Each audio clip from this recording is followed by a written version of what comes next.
What's good, people? Welcome to the We Outside Podcast, episode 3. This is Larry. It's Trevor.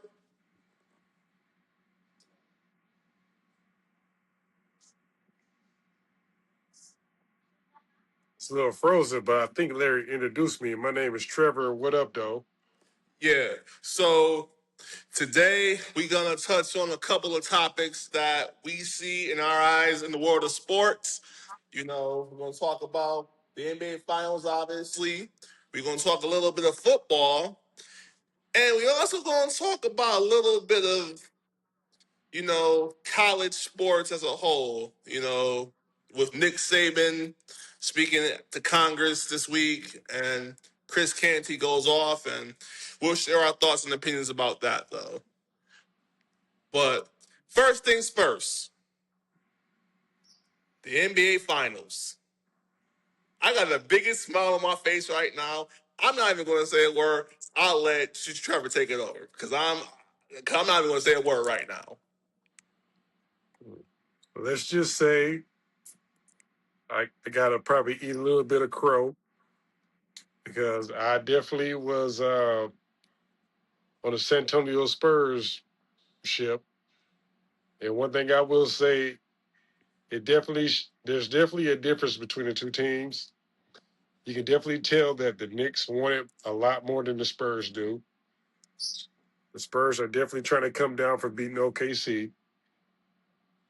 And I believe I said on one of the episodes, it comes down to the role players. If you really look at it, the role players have definitely stepped up for the Knicks. In game one, OG Anunoby had a good game, and Josh Hart had a really good game. And Josh Hart was like the silent assassin in that game. And you go over to game two, and you look at what OG, he still stayed consistent, but Mikal Bridges erupted. On top of Jalen Brunson not having the best game either. He struggled that game, but he still showed up in the fourth quarter like he usually does. And so one thing I've noticed in the series, it looks like the Spurs are definitely showing their age. Kudos to Larry for pointing that out, that they're a young team. And I just feel like I'm still on the Wembanyama bandwagon. I'm not jumping off that ship. I just feel like this is one of those series where it just creates growing pains for this squad. And it's a lot of learning lessons for the squad because they have been up in this series twice and lost the lead. And you look at the Knicks; they've been down in this series and came back and won the game. We have yet to see that from the Spurs. So two things can be true. I'll say that. The Spurs, to your point, they're showing their age with their inexperience. The Knicks, they're showing that they don't just have to blow people out, but they can come back and be resilient. See, the one thing that I'm going to say about this is I'm not going to gloat just yet. I'm not going to get too happy yet because the job's not done, you know. And where was Mikal Bridges all season? That's my biggest question. That's why we traded a bunch of picks and signed him to a big deal. This is where he needs to show up and needs to be consistent at that. So, Mikal Bridges, salute to you, my guy. You did your thing last game. Josh Hart in game one. The crazy part about Josh Hart is this. Game one, he only had 3 points, right? But he had like 15 rebounds, 6 assists, and 4 steals. And his plus minus was like 21. That Silent was killer. insane. Like, That's my type of game for a guy that really quietly killed you in a basketball game. that was like taking 1,000 night cuts and you just slowly cut. And that's what Josh Hart, like, Josh Hart, he's been around a lot. And that's why he's been in the league, because he does the dirty work that nobody don't do. Like, he reminds me of a young, poor man's Dennis Rodman. Like, if you kind of think about it, but who can shoot. That's how I look at him, though. That's And that's an interesting take. well, because okay, think about it. So think about it like this, right? Josh Hart isn't asked to score. He's never been asked to like score. His main role is to play defense mainly, and the rebound that was an added bonus. But I will say this: game two, he got a lot of stupid fouls that could have cost them the game, which I was a little bit disappointed by, you know. But it is what it is. And Jalen Brunson, game two, his game two was very bad. Like, it was not Jalen Brunson's best performance, but Carl Anthony Towns, I said it on the very first podcast, top three centers in the game, and he showed why. He definitely showed a lot of toughness, especially on the defensive end. That's what I was really watching because I really wasn't worried about him on the offensive end. I was just more worried about him on the defensive end because he's the guy that is like the last line of the defense. So basically, he has to get the rebounds and finish the defense for if his guards get beat, and he did that. And he also shows some ability to like be able to guard Wembanyama because it doesn't look like that's a good matchup for Wembanyama because Towns is athletic enough to stay in front of him. And just about on every one of Wembanyama's shots, Towns was right there in his face. So he's definitely made it difficult for Wembanyama because he's just as athletic as Wembanyama, but he has a bigger body. And so that definitely shows why Wembanyama is struggling because he has to adjust to how Towns is guarding him. Carl Anthony Towns was physical. He bodied him up a lot Yeah, defensively. he's athletic and he's physical with Wembanyama. But Mitchell Robinson is just physical with him. Yeah. The other part too is, if we're going to like see this as a whole, Wimby is playing the perimeter a whole lot. Like, he's doing like pick and pops. Like, my guy, you're 7'4". You should be calling for the ball in the post. Now, I get it. You're an all around like positionless basketball player. I understand that, but at the same time, you're like 4 or 5 inches taller than Colin Towns. Use that a little bit, you know? Yeah, depending on what happens in this series, I think Wembanyama needs to go to Hakeem Olajuwon school Absolutely. I was and going to then say that too. and then watch a little bit of Dirk Nowitzki because how Dirk operated in the mid range from the free throw line down. I think Wemby could be lethal going forward from there. And also, when the game slows down in the playoffs, you need somebody to be able to score in the paint. That's where the difference is with the Hakeem Olajuwon school, where he can have one or two go-to moves that can be unguardable in the playoffs. And that's kind of what the Spurs needed at certain points of the game, where they really needed a bucket.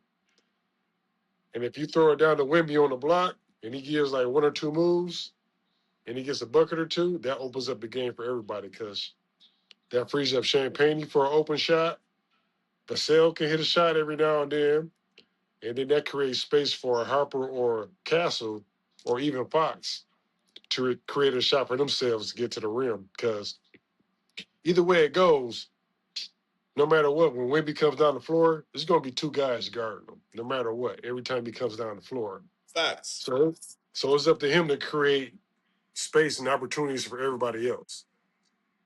And that way, that opens up the game for him that he doesn't have as much pressure. Because one thing I've noticed in both games, he shows signs and periods of the game where he's exhausted because he plays hard on both ends of the court. He And does.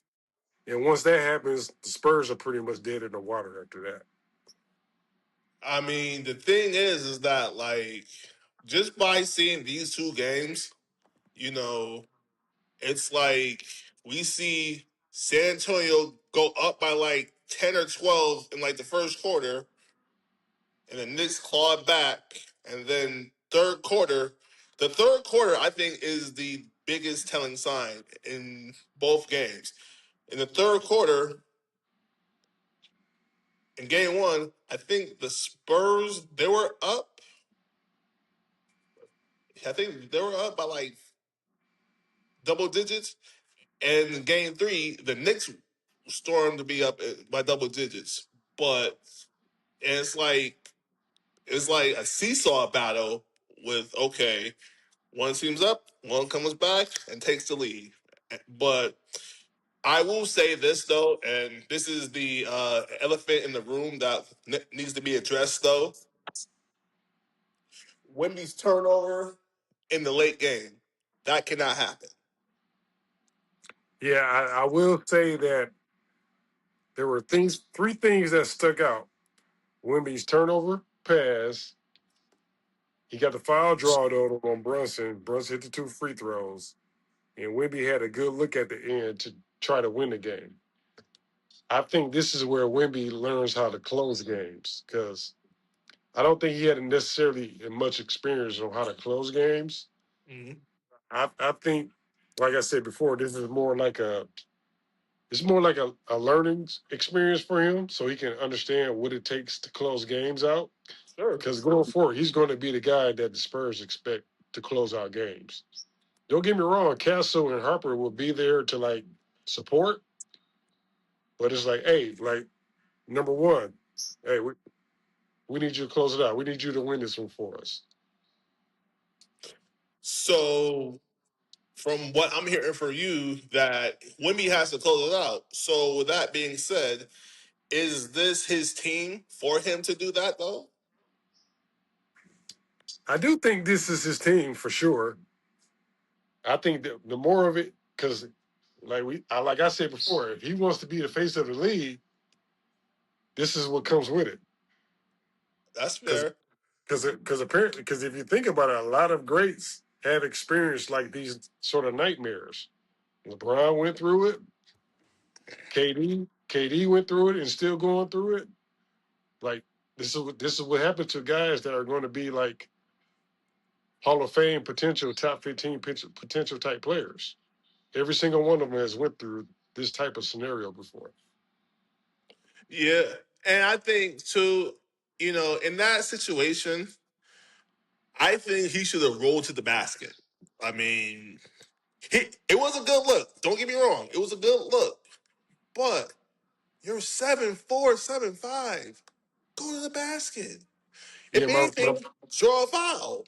my brother said the same thing. I talked to him a little bit before we even start getting on the podcast. He said the same thing. Just lob it, just throw it to the rim to him because he's going to get fouled. Yeah, because like the best play the Spurs have is that pick and roll where he like gets the alley hoop at the basket. Hmm. That's unguardable. Even the commentators on TV said that's unguardable.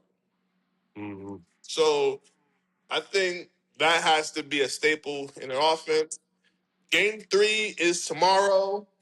I mean, so do you think if the Spurs lose, that's curtains? I don't want to say it's curtains until somebody wins 4 games.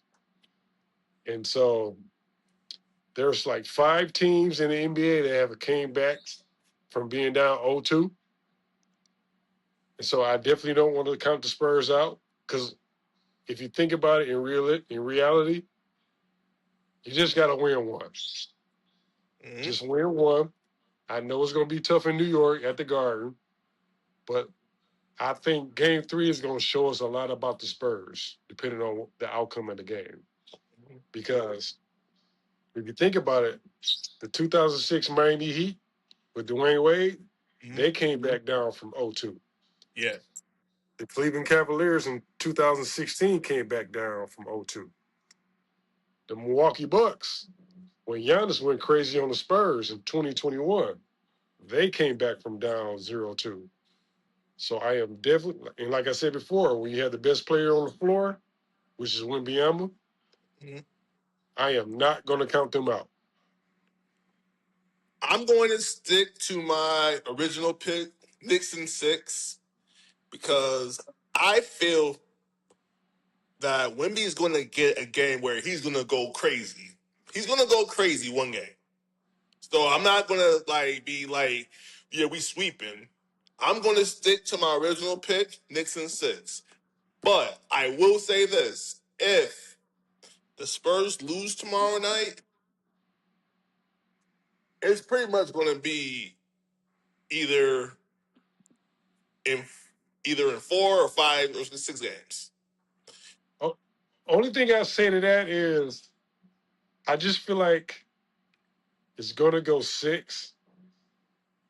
The reason why I say that, because let's just say if the Knicks do win the playoffs and win the championship, they want to win it in New York. Yeah. Oh, it's going. Oh, Games. it's going to be.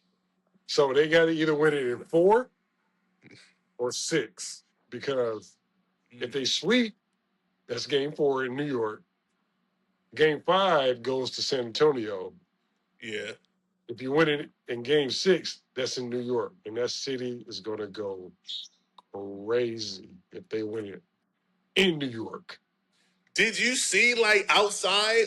There was a bunch of people outside in New York watching the game on a wall, like on a brick wall. Imagine that times 20.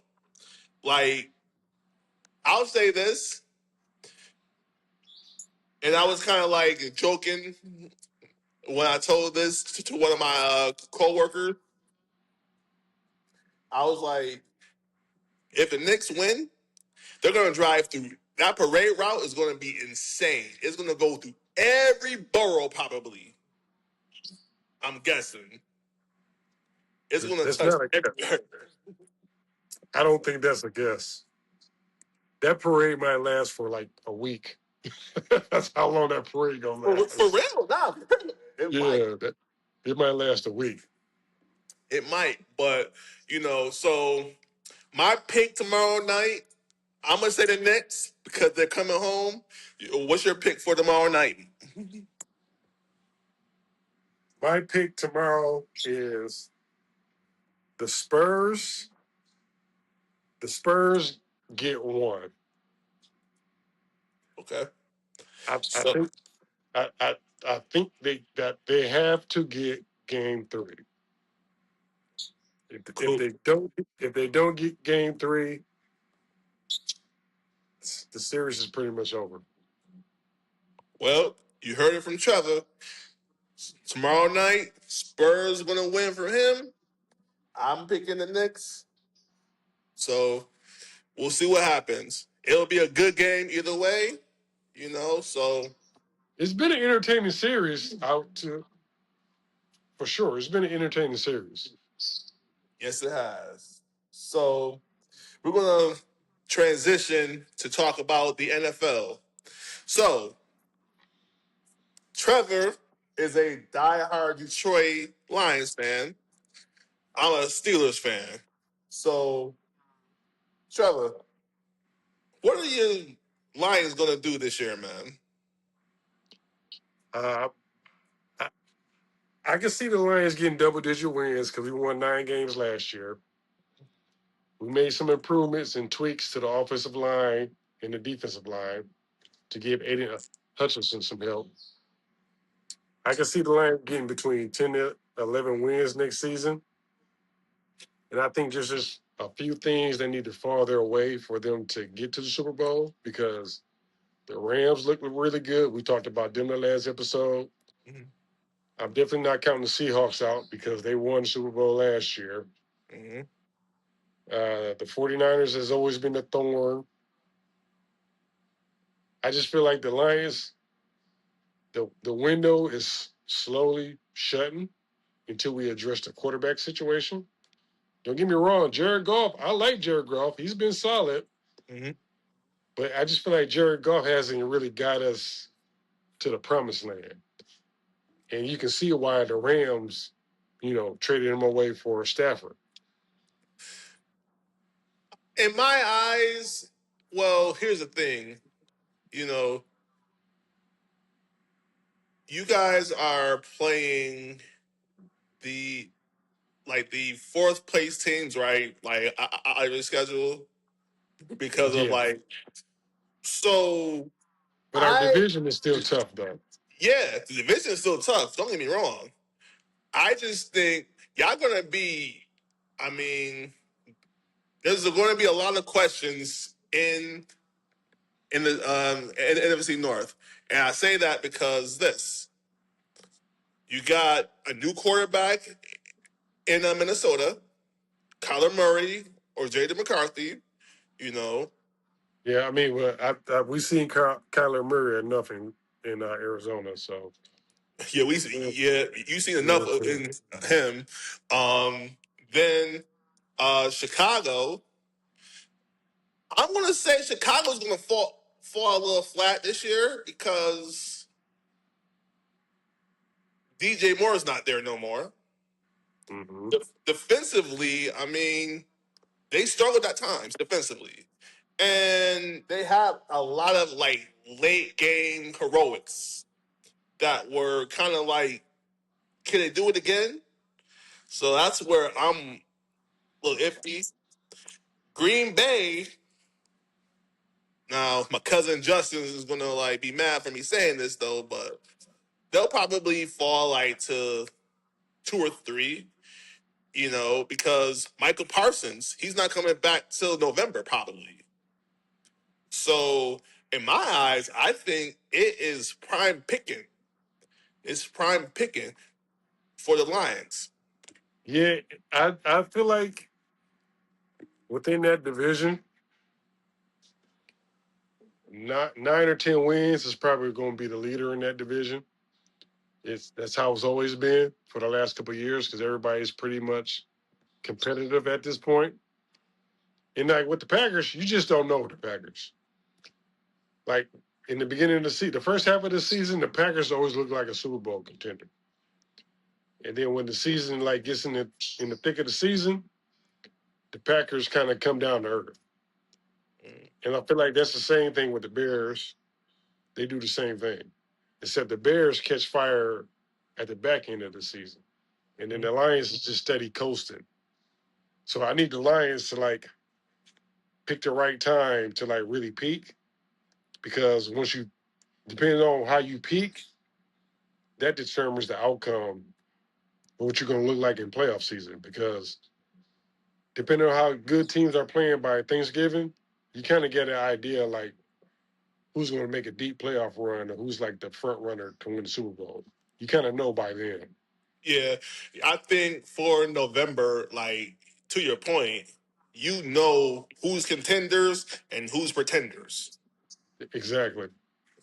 So and I think in my eyes, I mean, I don't follow the North that much though, but I think it's wide open for pretty much Yeah, anybody. yeah, it's definitely wide open. How do you feel about the Steelers?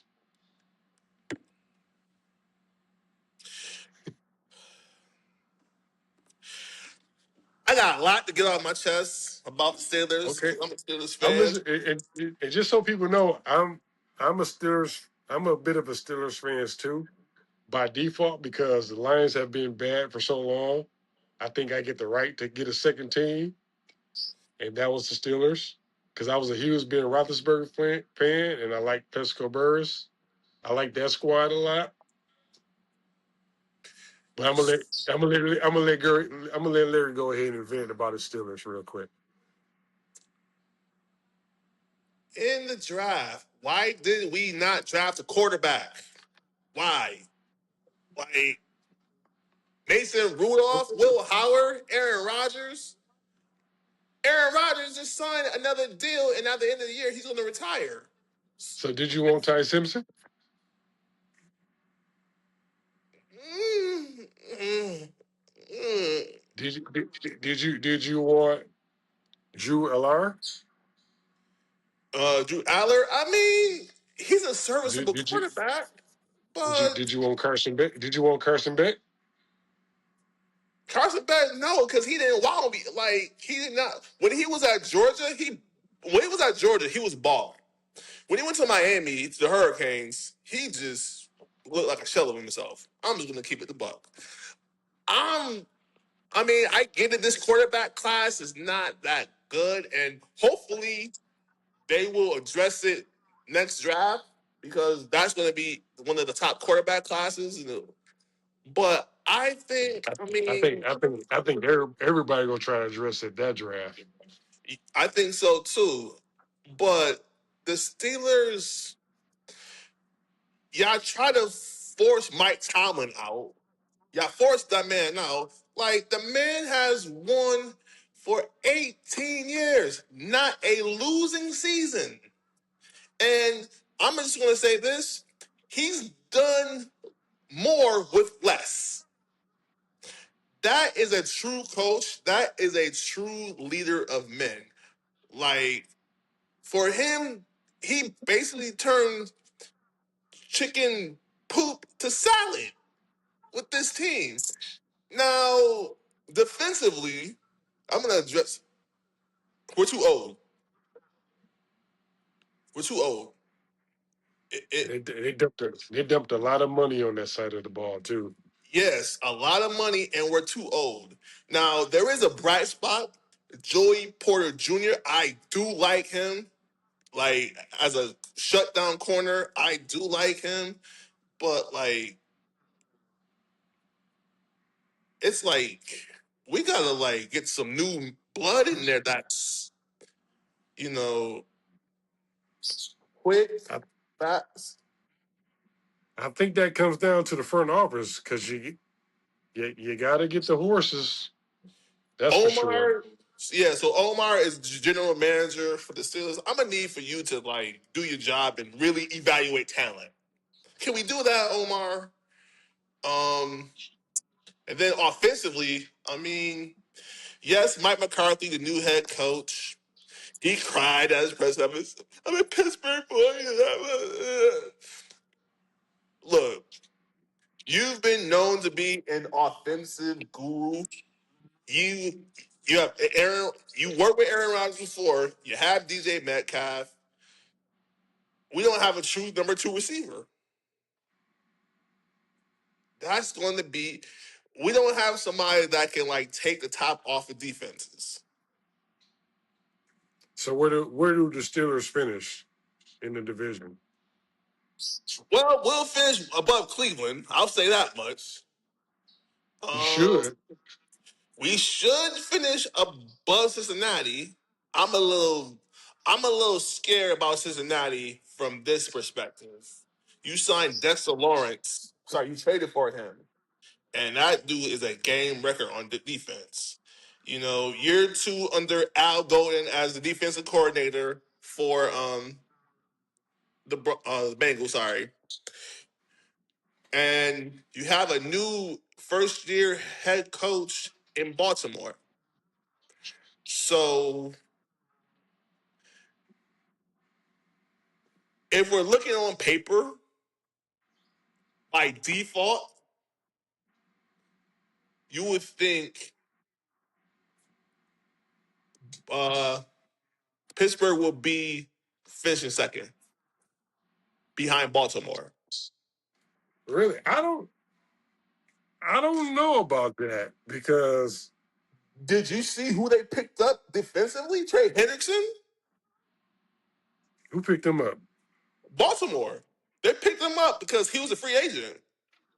Yeah, but I still think Cincinnati has a say so too because they're not too far removed from being in the Super Bowl. They're they're not, If but if if Burrow is healthy, Cincinnati is really good. offensively, yes. But defensively, they can't stop a nosebleed. But the thing is, that's okay to an extent. I only say that is if you have a great offense or a great to good offense, if you have like playmakers on the defensive end, you can survive. Yeah, but here's the thing: you're gonna put a lot of stress on the offense that gotta score 40 points a game. It's kind of like the And same thing in Dallas. that's the Offensively, name of the game now is putting up points. yeah, but you still gotta stop somebody too at the end of the day too. So let's just say hypothetical. If my team is up 21 to your team's 18, Mhm. right? But I know my defense isn't good. But I know I got playmakers on my defensive side. And you're driving down the field. All I need my defense to do is make a play or make a stop. And we win True, the game. that's true. But so let's just put this to the example. Let's say you have like two high powered offenses, right? And I'm just gonna, for the sake of the argument, I'm gonna use Pittsburgh and Baltimore. Two high octane offenses, right? There, it's like a track meet going up and down the field, up and down, up and down. You know, it's like 40, it's like 45-42, right? Last person that has a ball usually wins. Usually. To your, to your point, yes, you need one stop. But if you getting gassed the whole game, if you getting ramrodded and sprinted like a track meet up and down the field, you're going to be tired. And you're not going to have that mentality to stop, in my opinion. That's your opinion, but still, you can still be tired. But like I said, all it takes is to make one stop. That's all you can ask for. Whether you Well, make it or not, that's fine. But all you really need, if you got a high octane offense, it is a high scoring game, and it's close. What usually happens? Just to say if the team is down, the commentators always say they just need one stop, and then the offense will score. That's all you need. that I So what mean, if you get? yeah, but also you're mentally fried too. I mean, think about that too, because okay, when does most mistakes happen? When you're mentally tired, you miss assignments, you miss coverages.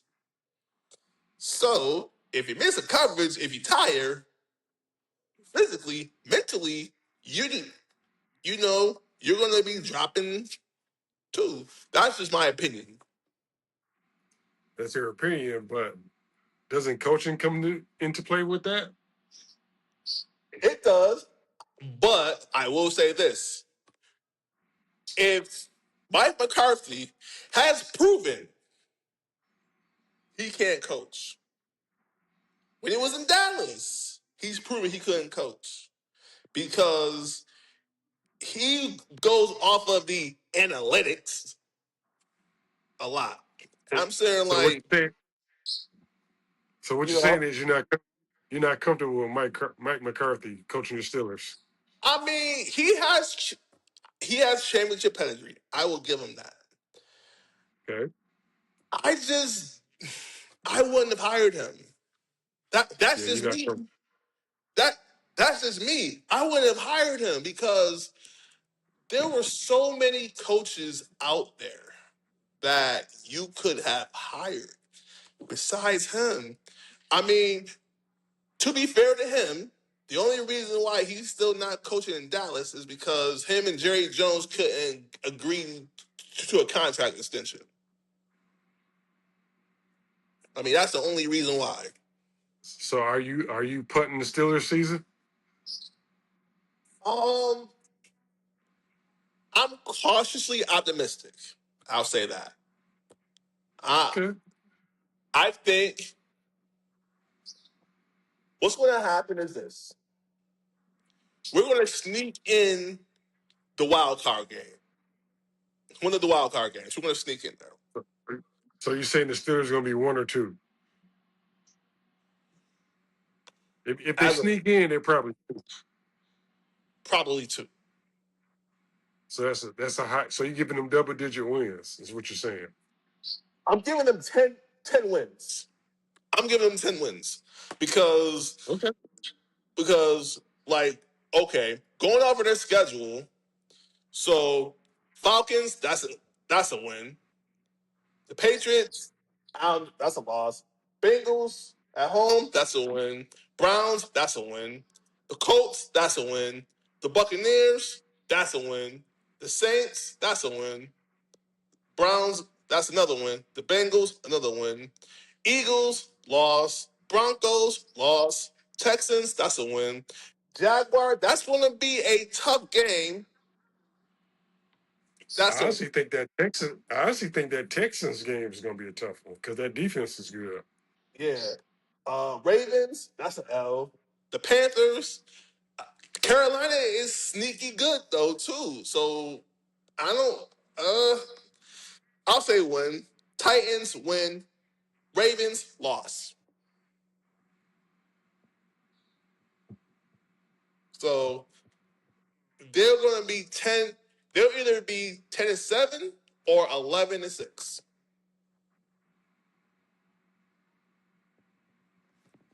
10-7 or 11-6. Yep, one of those Okay. two. Now, what about your Tigers? I mean, not Tigers. It's baseball team. My bad. Your Detroit Lions. So if I'm looking at the schedule, I think they beat the Saints. Everybody's gonna beat the I'm Saints. not sure. I'm not sure about the Bills game because that's at Buffalo. They beat the Saints 1. They beat the Jets 2. Panthers 3. Cardinals 4.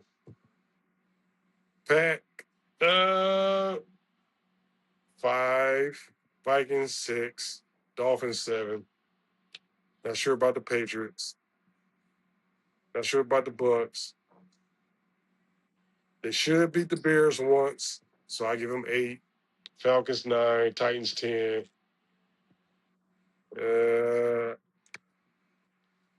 I think they go either 10-7 or 11-6. Okay. So we're kind of like on the same page in terms of our team. So, you know, Yeah. so on best case scenario, we're both picking 11-6. Worst case scenario, 10-7. It's one game off, but once football Yeah, season because gets started, the Lions was 9-8 last season. I think they should be able to win one more game yeah, I at think least. that's true too. Yeah, I think so too. So, throughout football season, you know, we'll come on, we'll talk about our respective teams and, everything else that's going on in the league, you know, and stuff like that, though. So, the next topic we're going to talk about, so NIL, transfer portal, college sports. There is a lot of things going on, a lot of people weighing in. Nick Saban last week spoke in front of Congress, trying to um, wanting to, um, wanting to come up with some sort of reform or regulation with the sports, with it's not a sport, the Score Act. The Congress has passed that or whatever. So last I checked, it's going to be introduced to Congress and the Senate in a few upcoming weeks or whatever. And ESPN's Chris Canty, he went off on Nick Saban in terms of saying, recently, when this came into play, when NIL came into play, you were paying, now you're paying, but, you made hundreds of millions off of the sweat equity of student athletes or whatever. And goes on to say that, you know, yes, it does need to be regulated somehow, but college kids does need to be paid, and it also would, Coach Saban also has said something about, using the guise of the Olympic sports like baseball, softball, tennis. If NIL funding is going to happen, then it's going to eliminate those sports, whatever. Um, so Trev, I don't know how much versed that you are about that though. So, you know, I would love to hear your opinion. Was Chris Canty fair or foul with anything he said? I see both sides of where Chris Canty went. And the fact that he opened up, he don't give a damn if he a colleague of the network. That lets me know he's really passionate about it, because he even said that he was an athlete during that time and felt like he should have been compensated. So that definitely touches a nerve. And I know quite a few D1 guys that feel the same way. And so the fact that, granted, we both on board for both athletes getting paid and getting compensated for their ability to name, image, and likeness. We Absolutely. both we're both in agreement of that. Well, I think the reason why Nick Saban made the comment he made, he because he got out of the game because of the NIL situation, and he capitalized off of, like, the recruits and people he had at that school. He capitalized off it. He made a fortune off of it. The dude and his family have generational wealth from his time in Alabama, because Alabama was a powerhouse. And if you notice, when the balance of power started to shift, because the Big Ten started gathering together to, like, try to compete with the SEC. And once Saban saw that, he got out of there. And I think part of it is he lost control of the college game, because, like, when it came to the NIL deals, a lot of star players started going elsewhere instead of coming to Alabama. Because when Saban was there, if you could, it was already written. If you go to Alabama, you go into the NFL. If you go to Alabama, you got a strong chance to make it to the NFL. That was his selling point. But once the NIL factor kicked in, that wiped out the things Alabama could do for college athletes or future recruits. And so I think Saban he wanted to keep control of college football, because if you think about it, every year Alabama was penciled in to be in the playoffs or penciled in to be in the championship game while he was there until the back end of his career at Alabama. So I'm gonna say this. I'm gonna say that I agree with Chris Canty's comment, but I also agree with Nick Saban's sentiment about it. So two things can be right here. My Oh, thing is absolutely. this. My thing is this. And anybody that I talk to about college athletics, talks about college sports, I say this. This generation, student athletes should be getting paid, because for various months of reasons. Because apparel companies, schools, TV deals are getting done based off of the equity of these young people. You know, now you're going to have some people that say, well, they get scholarship, they get room and board, they get great health insurance, they get all that. And that's true. They do. They get a lot of resources that your typical student don't get. But what I will say is this, is that, okay, why is it okay for a Nick Saban or a Kirby Smart or a Jimbo Fisher to get these multi-year deals ranging to like 95, $100 million, but a kid can't make X amount of dollars? So it's that big disparity that I think a lot of people is up in arms about. Good. Yeah, and one thing that jumped out with Chris Canty's comment is I didn't know this, but he said if you transfer, you lost a year. Mm-hmm. If you transfer within division or the conference, you lost 2 years. But Yeah. then, like, look at what Kiffin did, or any college football coach back in the day. They can Mm-hmm. up or leave for another job and not see no penalties, and then the college kids is sitting there like, I came here to play for you. And then the It's coach, the Hippocratic oath a little bit, though. I think like yeah, it's because even if the coach left, let's just say like you coaching at Tennessee State, and you go take a job at Indiana, your players that wanted to play for you, they can transfer back in the day, but they sitting out a year. They lose a year. mm-hmm. And that was back in the day, though. Like that was like But yeah, that doesn't exist now. nah, it doesn't. It doesn't because like the whole. So what basically started this whole thing was the grad transfer rule.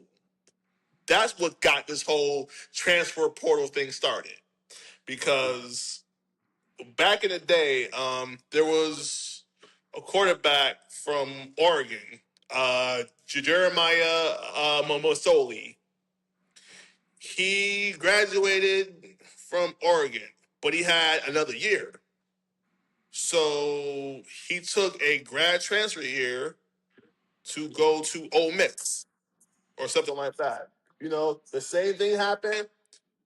Actually, the same thing happened to Russell Wilson. He was a 3-year starter at NC State. Had an extra year of eligibility. Transferred to Wisconsin. So that's where this whole transfer portal had evolved. Now, the transfer rule, it existed, but it didn't exist to the magnitude that it is now. And my thing, and Coach Saban is right about the whole transfer portal thing. It is getting out of control. Like, he is right about that, I will say. And I think the NCAA, they need to come up with the meetings of the minds and be like, and go back to like some system to be like, hey, if you transfer, you get one transfer. If you transfer a second time, you sit out a full year. Because if you look at it like this, even in college, like softball, like oh man, what's the point guard? What's his Jason Williams. His daughter played at Florida, transferred to Texas Tech, got a better deal at Texas Tech, and she was like, "Peace, Florida, I'm out." And like that's going to like derail people from transferring every year because college sports right now it is free. It's like NFL free agency in the transfer portal. It is. Like it's now the other parts of this too is that like there need to be some sort of guidelines in terms of how much you can offer a kid in NIL or whatever, because I just saw an article on Texas. They spent $40 million on their roster. Texas Tech did. No, no, no, no. Texas. Oh, And okay. Texas Tech too. Well, Tech probably did too because of that billionaire alumni that played football at Texas Tech.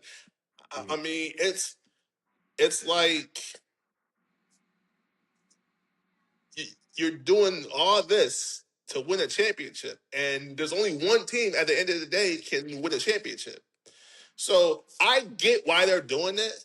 I just think there needs to be a system in place that's structured that can say, hey, we're going to provide an equal playing field for everybody. Because right now, like, it's like who has the biggest checkbook? Yeah, Essentially, 100%. you know, it's like okay, you know, because like, and to be honest with you, I don't fault the kids for it. I Oh, fault no, the absolutely. Absolutely not. I find the adults in the room, and like I said on the very first show, I find the adults in the room and these so-called agents or managers. I think they're the issue to all this. And I think college sports, I get it. It's not the same like, you know, when you and I played 20 plus years ago, but I think there needs to be like some sort of like structure in place, you know, so that, hey, there's balance, there's this, everybody's playing by the same playing field, you know. I do have a question because this came up at the barbershop yesterday. A lady mentioned that since these players are getting paid these X amount of dollars to attend the school, Mhm. feels like they're basically employees at this point. At that point, when they get these NIL deals, she So, thinks that they she thinks that they should forfeit their scholarship and pay their own tuition since they're already getting compensated. well, I mean, that's an interesting way to look at it. That is an interesting way to look at it, but I'm not sure what side of the fence I would go on that one. I mean, okay. Are you going to. So, if you walk into a top 10 recruit, hey, you know, I can get you this and NIL money. I can do this, this, and this. Oh, by the way, You you got to got to pay pay your for the tuition. school. Can't look at you like, ain't no way. Nah. They're like, ain't no way that's happening. So, I mean, to the employee part, so there's a bunch of different layers to that though, because once you like, and they try to like do like this whole union or whatever. Some schools, well, um, who was it? I think it was Northwestern and an Ivy League school, whatever. They tried Yeah. to like form a union of football players, but that got shut down though. You know, Mm, it's so if they're employees, they can't be students though. they can't be students. That's fair. You know, That's right. like if you're like, you know, if you're like saying, well, I'm going to treat you like an employee, but you still have to go to class. Now, could it be done? I don't know. But that's where there's a lot of gray area comes into play. And I'm not too familiar with that though. Um, Yeah. one of the things though that I will say this is that like, you know, um, Mark Cuban, he said this like a while ago, like as soon as this whole thing got started, he said this. He was like, well, once student athletes become employees, they're going to be taking out taxes. Taxes, they got to do that. I mean, they probably do that pretty much anyway, but you Hmm. know, like you gotta like treat them like actual employees and not student athletes. So, but if you start to do that, then you're starting to be like, okay, well, you are in pro sports now, essentially. Yeah, that's basically what it is. It's. I think that's where the shift is happening, though. It does feel like pro sports now. Like, It's starting to feel. It's starting to feel that way because even the pros is coming back down to play college ball. yeah, which I find that ridiculous because you got drafted and you just come out and play sports. Because originally the rule was once you enter the draft, you're forfeiting college eligibility. Yeah, That's what yeah. I thought. I thought the same thing, but I guess there's a loophole. So there's a loophole in there somewhere. I'm not too familiar with it though. Saying like if you um There's something in there. I gotta find it though. But Mm. what they should do, and what they should do is this. So in Europe, you're not considered a pro until you make X amount of dollars. Like Okay. for what you call it? The Euro League, Turkish League, all those leagues over there. Like you're not considered to be a pro until you make that though. So Right. the NCAA should do that. They should be like, hey, if you make this amount, you're considered to be a pro. You cannot come back to school. I mean, boom, it's done. This way, it Yeah. streamlines everything. Exactly. So, so yeah. So great discussion. Great discussion today, Trev. We was gonna have a guest today, but unfortunately their schedule got a little bit conflicted. So we're gonna try our best to have them on next time though. So, be sure to check us out on Instagram, We Outside Podcast. And also, be also to check out our YouTube page as well, We Outside Podcast. So this is Trevor. I'm Larry. Y'all have a good night. Be cool. Stay safe. And Be safe out in the streets. go Knicks, go Knicks, go. Orange and blue skies all day. Had to say it.